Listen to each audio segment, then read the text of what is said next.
Namo Fundamental Teacher Shakyamuni Buddha. Namo Fundamental Teacher Shakyamuni Buddha. Namo Fundamental Teacher Shakyamuni Buddha. My name is Haley Ngo, and today's story is The Heaven of 33. Interpreted by Venkrangoda Piatisa, stories told by Todd Anderson. Once upon a time when King Magadha was ruling in the land, there was a young noble called Maga the Good. He lived in a remote village of just 30 families, and when he was young, his parents married him to a girl who had qualities of character similar to his own.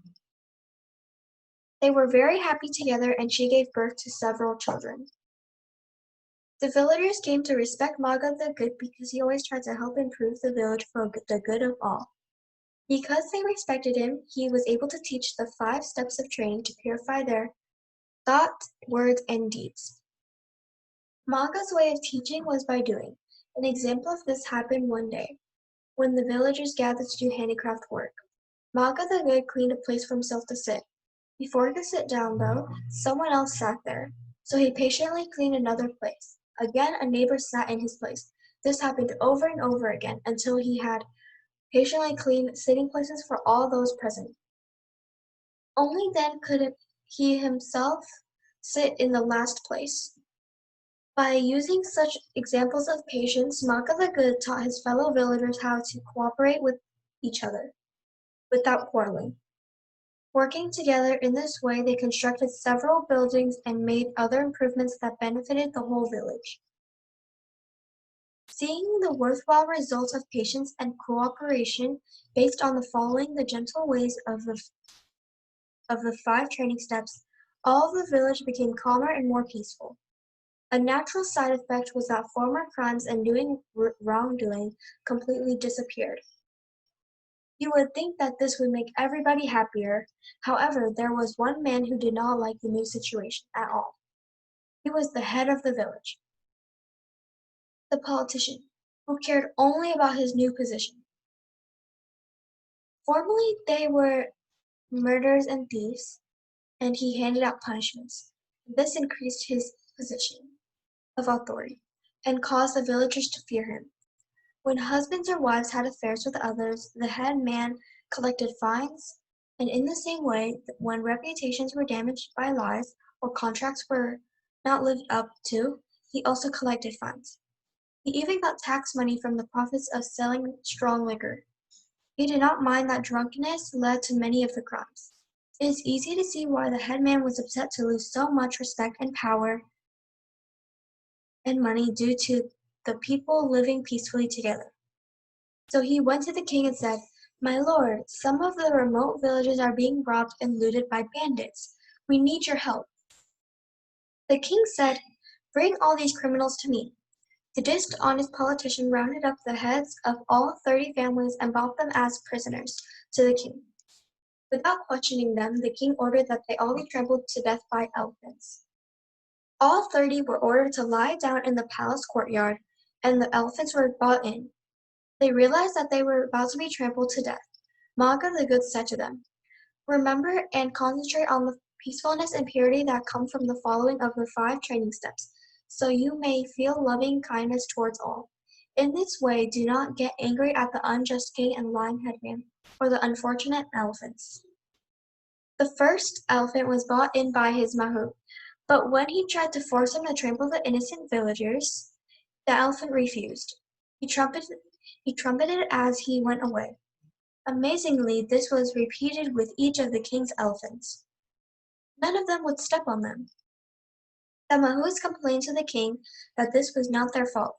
"It must be," they said, "that these men have some drug that is confusing the elephants." The king had the villagers searched, but they found nothing.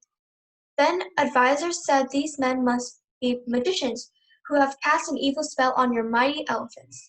The villagers were asked, "Do you have such a spell?" Maga the Good said, "Yes, we do." This made the king very curious, so he himself asked Maga, "What is this spell and how does it work?" Maga the Good replied, "My lord, we do not cast the same kinds of spells that others cast. We cast the spell of loving kindness with minds made pure by following the 5 training steps." "What are these 5 training steps?" asked the king. Maga the Good said, "All of us have given up the 5 wholesomeness actions, which are destroying life, taking what is given, not given, doing wrong in sexual ways, speaking falsely, and losing one's mind in from alcohol. In this way, we have become harmless, so that we can give the gift of fearlessness to all." Therefore, the elephants lost their fear of the mahouts and did not wish to harm us. They departed trumpeting triumphantly. Was our protection, which you have called a spell. Finally, seeing the wholesomeness and wisdom of these people, the king questioned them and learned the truth. He decided to confiscate all the property of the dishonest village headman and divided it among against them. The villagers were then free to do even more good works for the benefit of the whole village. Soon they began working to build a big roadside inn next to the highway crossroads. This was the biggest project they had yet undertaken. The men were confident because they had learned so well how to cooperate with each other for a common goal. They had not yet learned how to cooperate in this work with women of the village, and they seemed to think it was man's work. By the time Maga the Good had 4 wives, their names were Guadire, Beauty, Happy, and Wellborn. Of these, the first wife, Guadire, was the wisest. She wanted to pave the way for the women to benefit from cooperating in doing work. She gradually became friendly with the boss in charge of the Roadside Inn project. Because she wanted to contribute by helping in a big way, she gave a present to the boss. She asked him, "Can you think of a way that I may become the most important contributor to this good work?" The boss replied, "I know just a way." Then he secretly constructed the most important part of the building, the roof beam, that would hold the roof together. He wrapped it up and hid it with Godire, so it could dry for the time necessary to become rigid and strong. Meanwhile, the men of the village continued happily in the building project. At last they got the point of installing roof beams, and they said to make one. But Boss interrupted them, said, "My friends, we cannot use fresh green wood to make the roof beam. It will bend and sag. We must have an aged, dry roof beam. Go find one." When they searched the village, they found that Guadire was just so happened to have perfect roof beams. It was even the right size. She said, "It is not for sale at any price. I wish to contribute the roof beam for free, but only if you let me participate in the building the inn." The men were afraid to change their successful ways, so they said, "Women have never been a part of this project. This is impossible." Then they returned to the construction boss and told him what they happened. He said, "Why do you keep the women away? Women are a part of everything in this world. Let us be generous and share the harmony and wholesomeness of this work with the women. Then the project and our village will be even more successful." So they accepted the rupee from Godar, and she helped finish the building the inn. Then Beauty had a wonderful garden built next to the inn, which she donated. It had all kinds of flowers and fruit trees. So too, Happy had a lovely pond dug and planted beautiful lotuses in it. But Wellborn, being the youngest and little spoiled, did nothing for the inn. In evenings, Maga the Good held meetings in the roadside inn, and he taught people to assist their parents and elders, and to give up harsh words accusing others behind their back and being stingy. It, it is said that the lowest heaven world contains the gods of the 4 directions, north, east, south, and west. Because he followed his own teachings, Maga the Good died with happiness in his heart. He was reborn as Saka, the king of the second lowest heaven world. In the time, the head of all the other families in the village, as well as Godar, Beauty, and Happy, also died. They were reborn as gods under King Saka. This was known as the Heaven of 33. At that time, so very long ago, there were some unfortunate, ugly gods called Asuras. They had taken to living in the second heaven world. The one who had also been Maga the Good in his previous life was now Saka, king of the heaven of 33. He thought, why should we and who are the 33 live in our heaven of 33 with these unfortunate, ugly Asuras? Since this is our world, let us live happily by ourselves. So he invited them to a party and got them drunk on very strong liquor. It seems that in being reborn, King Sokka had forgotten some of his own teachings as Maga the Good. After getting the Asuras drunk, he got them to go to a lower world just as big as the Heaven of 33. When they sobered up and realized that they were being tricked into going to a lower heaven world, the Asuras became angry and they rose up and made war against King Sokka. Soon they were victorious and King Sokka was forced to run away. While retreating in his mighty war chariot, he came to the vast forest where the gorillas have their nest. These gods are who unfortunately have no superpowers. Instead, they are forced to get around by flapping huge, heavy wings. When King Sokka's chariot drove through their forest, it upset their nest and made the baby gorillas fall down. They cried in fear and agony. Hearing this, Sokka asked his charioteer where these sad cries were coming from. He answered, "These are the shrieks of terror coming from the baby gorillas, whose nests and trees were being destroyed by your powerful war chariot." Hearing this suffering, King Sokka realized that all lives, including his own, are only temporary. Hearing this suffering, the compassion of the great being which passes from life to life arose within him, and said, "Let the little ones have no more fear. The first training step must not be broken. There can be no exception. I will not destroy even one life for the sake of a heavenly kingdom that must someday end. Instead, I will offer my life to the victorious Asuras. Turn back to the chariot." So the chariot returned to the direction of Heaven 33. The Asuras saw King Sokka turn around and thought he must have reinforcements from other worlds, so they ran without looking back, down to their lower heaven world. King Sokka returned victoriously to his palace, in the Heaven of 33. Next to it stood the mansion of his first wife, the reborn Goldar. Outside the mansion was the garden of his second wife, the reborn Beauty. And there was the heavenly pond of his third wife, the reborn Happy. However, Wellborn had died and had missed her reborn as a slender crane in the forest. Since he missed her, Sokka found her and brought her up to the Heaven of 33 for a visit. He showed her the mansion and that garden and the pond of his three wives. He told her that by doing good work, the other three had gained merit, and this merit had brought them happiness, both in their previous lives and their rebirths. He said, "You, my dear crane, in your previous life as well-born, you did no good work, so you did not gain either merit or happiness, and were reborn as a forest crane. I advise you to begin on the path by purity by following the 5 training steps."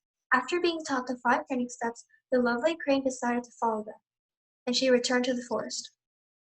Not long afterwards, King Sokka was curious about how the crane was doing. So he took the shape of a fish, lay down in front of her, and the crane picked up him by the head.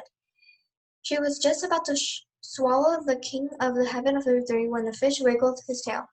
Immediately the crane thought, "This fish must be alive." Remembering the first 5 training steps, she released the living fish back into the stream, rising from the water. King Sokka returned his godly form and said, "It is very good, my dear crane, that you are able to follow the 5 training steps." Then he returned to the second heaven world.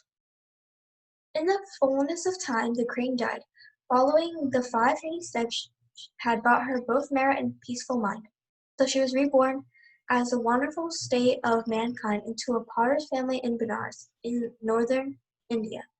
Again, King Sokka was interested in finding out where the one who had been well born and the crane was now reborn. He found her in the potter's family and wanted to help her gaining merit and finding happiness. So he disguised himself as an old man and created a cart full of golden cucumbers. He went to the bazaars and shouted, "Cucumbers, cucumbers, I have cucumbers." When people came to buy these amazing cucumbers, he said, "These golden cucumbers are not for sale. I will give them away, but only who is wholesome, that is, one who is following the 5 training steps." The people said, "We have never heard of the 5 training steps. We will buy your golden cucumbers. Name your price." He repeated, "My golden cucumbers are not for sale.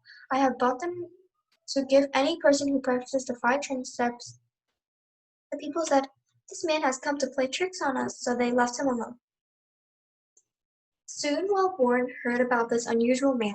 Even though she had been reborn, she still had the habit of following the 5 training steps. So she thought, this man must have come to find me. She went to him and asked for the golden cucumbers. He said, do you follow the 5 training steps? Have you given up destroying life, taking what is not given, doing wrong in sexual ways, speaking falsely, and losing your mind from alcohol? She answered, yes, sir, I do follow these steps, and I am peaceful and happy. Then the old man said, I bought you these cucumbers especially for you, to encourage you to gain more merit and future happiness. So he left the cart of golden cucumbers with her, then returned to the heaven of 33. Throughout the rest of her life, the woman was very generous with all of this gold. Spreading her happiness with others, she gained merit. After she died, she was reborn as the daughter of the king of the Asuras. She grew up to be a goddess of great beauty to the Asuras, and this seemed like a miracle, since the rest of them were the ugliest of all gods. The Asuras king was pleased by his daughter's goodness as well as her famous beauty. He gathered all the Asuras together and gave her the freedom to choose a husband. Saka, the king of Heaven 33, knew the latest rebirth of the one who had been his wife, Wellborn, then a crane, and then a potter's daughter, so he came down to the lower heaven world. She took the shape of an ordinary ugly Asura.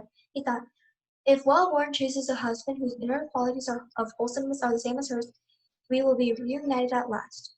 Because of her past associations with Maga the Good, reborn as King Saka, now disguised as ordinary Asura, the beautiful princess was drawn to him, so she picked him from among all the Asuras. The King Saka took her to the heaven of 33, made her his fourth wife, and they lived happily ever after. The moral is the 5 training steps are the beginning of wholesomeness. Wholesomeness is the beginning of peace and happiness. Namo Fundamental Teacher Shakyamuni Buddha. Namo Fundamental Teacher Shakyamuni Buddha. Namo Fundamental Teacher Shakyamuni Buddha.